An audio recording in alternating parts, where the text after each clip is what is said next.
एकदाच निवडून आलेल्यांनी मला फुकटचे सल्ले देऊ नयेत. अजित पवारांचं हर्षवर्धन सपकाळांना जोरदार प्रत्युत्तर. अजितदादांनी मुस्लिम समाजाचा विश्वासघात केला, सपकाळ यांचा घणाघात. करुणा मुंडेंना मोठा दिलासा. धनंजय मुंडेंची याचिका फेटाळली. 2 लाखांची पोटगी देण्याचा कुटुंब न्यायालयाचा निर्णय कायम. धनंजय मुंडेंना मोठा धक्का.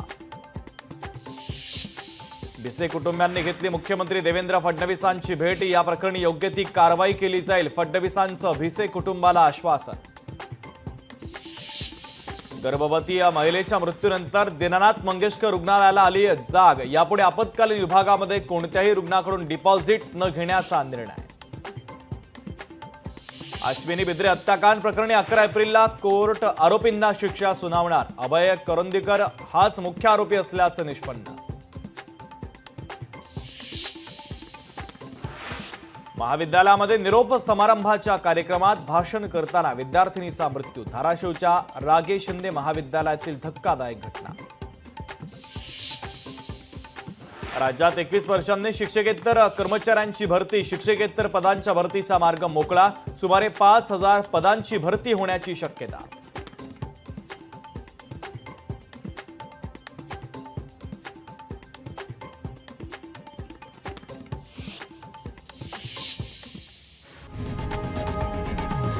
लोकशाही मराठी ऐका, पहा, जागरूक रहा.